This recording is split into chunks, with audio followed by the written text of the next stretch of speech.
Hey, what's up guys, and welcome back to another video on the channel. I hope you all had a great and happy Thanksgiving. Today I'm going to be reviewing Apple TV's new film called Spirited, which stars Ryan Reynolds and Will Ferrell, a great dynamic duo. Before I get into today's video, make sure to leave it a big thumbs up and subscribe down below. I'm on the road to 100 subscribers before the end of the year. So without further ado, let's get into today's video. This film's plot takes on a different view to the classic A Christmas Carol, where this is the first time we get the point of view through the three ghosts: the ghost of Christmas past, the ghost of Christmas present, and the ghost of Christmas yet to come or future. We get to see Will Ferrell as the ghost of Christmas present and all of the other spirits that he works along with try to redeem one person a year, so they have just one set project and one set person who has maybe some bad characteristics or could be considered a bad person, and they spend all of their energy trying to redeem that person. The film starts at the end of one Christmas, and the spirits immediately begin to try to find somebody to redeem for next year.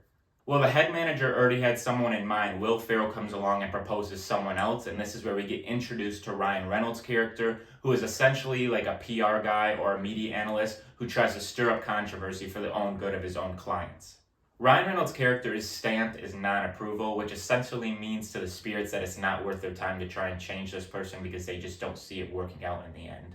Will Ferrell works his magic of persuasion, and the spirits end up taking up Ryan Reynolds as their next project.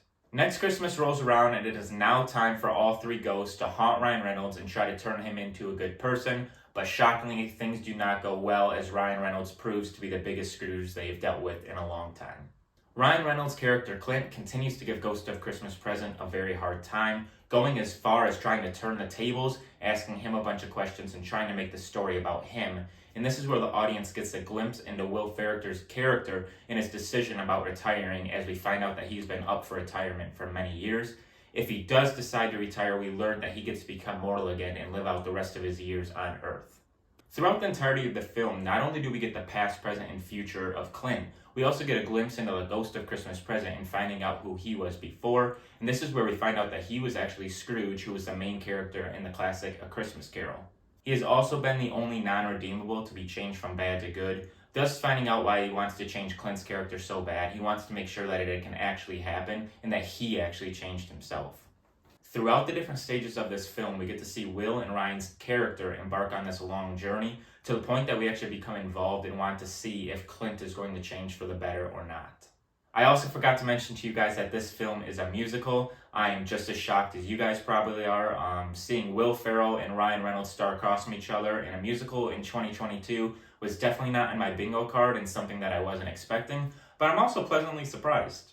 The songs were written by the same composers who did the likes of La La Land, The Greatest Showman, and of course the Broadway award-winning musical Dear Evan Hansen.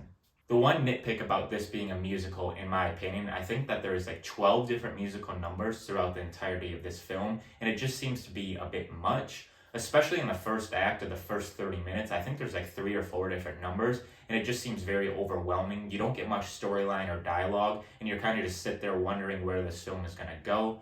But as you get to the second or third act, those numbers really start to fizzle down. You get more storyline that comes through, and you get actually more involved in this film. But with some really, really good songs written by some classic composers, mixed in with some great choreography, are just a couple examples or aspects of which I think allowed this film to be great and to be pulled off as a musical. I'll be the first to say that I'll go see a film just based off of who the leading actor or actress is, and I definitely feel this way about Ryan Reynolds and Will Ferrell, being a huge fan of both of them. But all bias put aside, I was very pleasantly surprised by their performances, by the way that they danced and sang, and of course they put on a great acting performance, being some of the greatest actors of all time. My one other big nitpick about this film, and I've definitely mentioned it a few other times on the channel when doing movie reviews, and that is the runtime of the film. I think that it is just generally a little bit too long, coming in at over 2 hours and 10 minutes.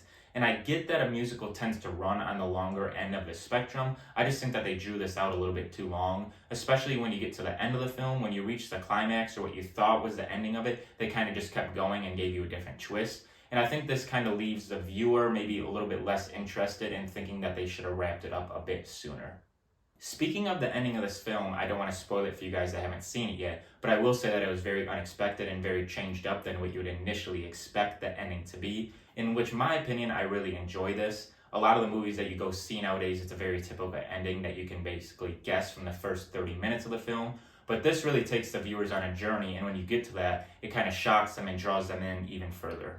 So you guys have to let me know what you thought down below, but in my opinion, this film is definitely good enough to add to my annual Christmas catalog rotation, or those films that you must watch around each Christmas time.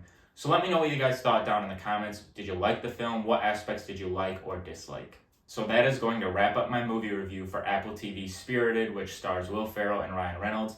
Make sure to give this video a big thumbs up if you like it down below. Hit that subscribe button. We're on the road to 100. And of course, until I see you guys in the next video, peace out.